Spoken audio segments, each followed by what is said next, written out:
नमस्कार दोस्तों, स्वागत है आपका हमारे चैनल पर। आज हम एक बहुत ही महत्वपूर्ण परीक्षा के बारे में बात करेंगे जिसका नाम है CSIR नेट परीक्षा।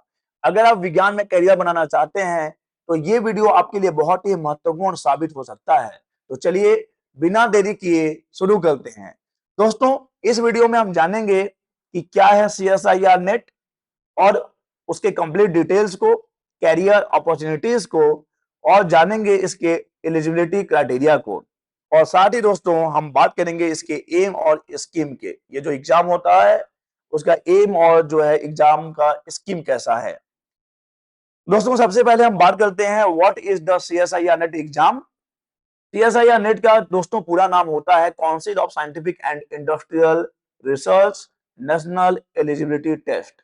और ये एक बहुत ही प्रेस्टिजियस एग्जाम है इंडिया में। It is conducted by National Testing Agency. इसे कंडक्ट करवाती है NTA on behalf of CSIR।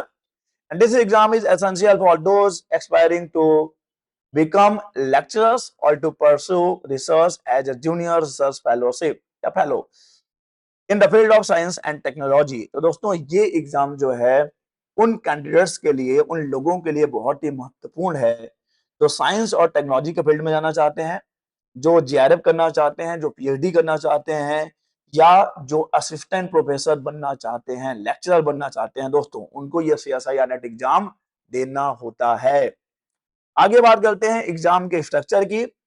The CSIR NET exam is conducted in the 5 major subjects. ये 5 मुख्य विषयों में आयोजित की जाती है।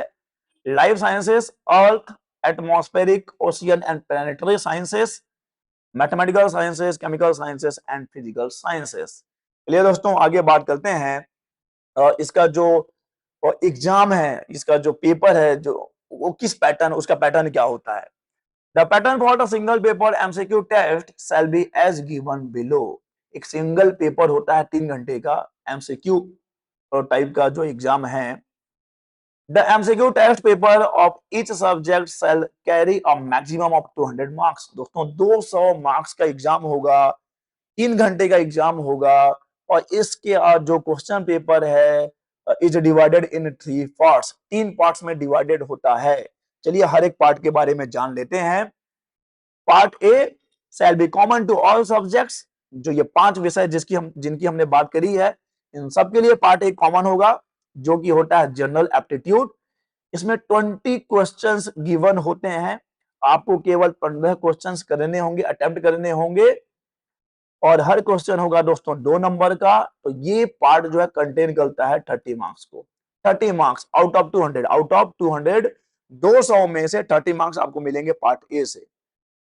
20 क्वेश्चंस होंगे, 15 क्वेश्चंस आपको जो दोस्तों अटेंड करने होंगे। चलिए आगे चलते हैं, पार्ट बी की बात कर लेते हैं। shall contain subject related 25 conventional MCQs each of 3.5। देखिए दोस्तों यहां पर 25 क्वेश्चंस गिवन होंगे, आपको 20 क्वेश्चंस करने होंगे। हर सवाल होगा 3.5 नंबर का। टोटल हो जाएगा 70 आउट ऑफ 200 दोस्तों। ठीक है, 25 गिवन होंगे, 20 क्वेश्चंस अटेम्प्ट करने होंगे, और ये सब्जेक्ट रिलेटेड है। ये जो 5 सब्जेक्ट है उनके लिए ये अलग अलग होगा। ठीक है दोस्तों, तो ये टोटल हो गया पार्ट ए। और पार्ट बी को अगर हम मिला दें तो टोटल हो गया 30 प्लस 70, यानी कि 100 मार्क्स आपको मिल जाते हैं यहां से। चलिए बात करते हैं पार्ट सी की, जो कि सबसे महत्वपूर्ण और सबसे मुश्किल होता है। पार्ट सी जो है shall contain 30 higher value questions that may test the candidates knowledge of scientific concepts or application of the scientific concepts. The questions shall be of analytical nature where a candidate is expected to apply the scientific knowledge to arrive at the solution to the given scientific problem। दोस्तों जो part सी है, दोस्तों PART part C जो है, जहां पे 30 questions given है, आपको 20 क्वेश्चंस करने होंगे, हर सवाल होगा 5 नंबर का, यानी कि पार्ट सी आपको देता है 100 मार्क्स। पार्ट सी 100 मार्क्स। और ये जो है देखिए हाई वैल्यू क्वेश्चंस हैं, जो टेस्ट करता है आपके साइंटिफिक कॉन्सेप्ट को, आपके साइंटिफिक टेम्परामेंट को, आपके रिसर्च के नॉलेज को दोस्तों। ठीक है, इसलिए मैंने बोला कि सबसे मुश्किल पार्ट है इस एग्जाम का। 100 मार्क्स 30 क्वेश्चन गिवन, 20 अटेम्प्ट करने हैं, हर सवाल 5 नंबर का है, टोटल हो गया 100। तो पार्ट ए, पार्ट बी और पार्ट सी को मिला दीजिए तो टोटल हो जाते हैं 200 नंबर। चलिए दोस्तों आगे चलते हैं, बात कर लेते हैं एलिजिबिलिटी क्राइटेरिया की। दोस्तों अगर आप CSIR नेट में अपीयर होना चाहते हैं, CSIR नेट एग्जाम देना चाहते हैं, तो आपके पास होना चाहिए मास्टर्स डिग्री साइंस स्ट्रीम से दोस्तों, मास्टर डिग्री साइंस स्ट्रीम से। और अगर आप जनरल कैटेगरी से हैं तो आपका मिनिमम परसेंटेज होना चाहिए आपके मास्टर्स में 55%। दोस्तों ये मैंने लिखा हुआ है 55%। और अगर आप ST SC OBC या PWD कैंडिडेट हैं दोस्तों, तो आपके लिए परसेंट हो जाता है 50%। ठीक है, यहाँ पे परसेंटेज का रिलैक्सेशन है कैटेगरीज वाइज। और दोस्तों अगर आपके पास 4 साल का डिग्री कोर्स है, जैसे कि MBBS है, बी फार्मा है, BTech है, BS 4 इयर्स है, BSMS है, तो भी आप इस एग्जाम के लिए एलिजिबल होते हैं, लेकिन कुछ शर्तों के साथ। सुनिएगा वो शर्तें क्या हैं दोस्तों। अगर आपने 4 साल यानी कि 8 सेमेस्टर का कोई बैचलर डिग्री लिया हुआ है, तो वहां पर आपका जो मिनिमम परसेंटेज होना चाहिए जनरल कैंडिडेट्स के लिए 75% होना चाहिए दोस्तों। अगर आपने डिग्री कोर्स किया हुआ है, BE BTech है या 8 सेमेस्टर का कोई भी आपने अगर डिग्री लिया हुआ है, तो आपका जो है साइंस फील्ड से ऑब्वियस सी बात है, तो 75% मार्क्स होना चाहिए। और यहाँ पे 5% मार्क्स का रिलैक्सेशन है ST SC OBC और नॉन क्रीमी लेयर्स के लिए, आप ये और देख सकते हैं। यहाँ पे जो बात ध्यान रखने वाली है कि अगर आप 4 साल का जो अंडर ग्रेजुएट प्रोग्राम है उसके बेसिस पे जाते हैं दोस्तों, तो आप जो है असिस्टेंट प्रोफेसर के लिए एलिजिबल नहीं होते हैं। जो असिस्टेंट प्रोफेसर है, जो लेक्चरशिप है, जो LS है, उसके लिए आप एलिजिबल नहीं है। आप केवल और केवल एलिजिबल हैं GRF के लिए और PhD के लिए। GRF के लिए और PhD के लिए अवेलेबल आप जो है एलिजिबल होंगे अगर आप 4 साल के डिग्री के बेसिस पे जाना चाहते हैं तो दोस्तों। चलिए आगे देखते हैं, बात करते हैं एज लिमिट की। दोस्तों GRF के लिए not more than 30 years general के लिए। और अगर आप जो है कैंडिडेट हैं ST SC OBC या PWD, तो आपको मिलता है यहाँ पे 5 साल का एज रिलैक्सेशन। तो यहाँ पे देख लीजिए, और वुमेन एप्लीकेंट्स के लिए भी है।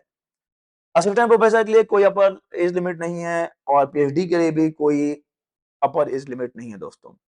बात कर लेते हैं कि अगर आपने CSIR नेट क्वालिफाई किया, अगर आपने कड़ी मेहनत की और जो CSIR नेट एग्जाम आपने क्वालिफाई कर लिया, तो क्या क्या अपॉर्चुनिटीज, कैरियर अपॉर्चुनिटीज रहेंगी आपके पास।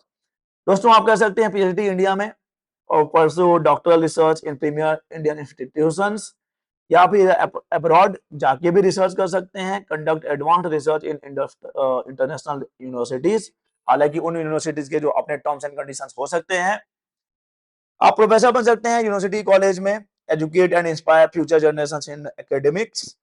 और JRF दोस्तों, जूनियर रिसर्च फेलोशिप और research work, engage in research projects with fellowships, private corporate sector, contribute to scientific innovations in private companies, technicians in scientific laboratory, work hands-on in laboratories supporting research, public sector unit, वहां पे आप जो है job कर सकते हैं, undertake research in government owned scientific organizations, as entrepreneur or establish and lead research based entrepreneurial ventures, join DRDO scientific research organization, contribute to defense and scientific research initiatives like ISRO, Indian Space Research Organisation. तो ये थे career opportunities.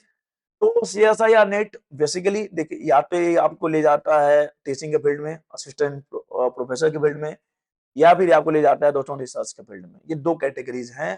तो दोस्तों यह थे CSIR net परीक्षा की पूरी जानकारी। अगर आपको यह वीडियो पसंद आया हो तो इसे लाइक और शेयर जरूर करें, और अगर आपके मन में कोई सवाल है तो कमेंट बॉक्स में लिखें। हमारे चैनल को सब्सक्राइब करना न भूलें ताकि आप हमारी आने वाली सभी जानकारीपूर्ण वीडियोस को मिस न करें। धन्यवाद, मिलते हैं अगली वीडियो में एक नई जानकारी के साथ। तब तक के लिए अलविदा।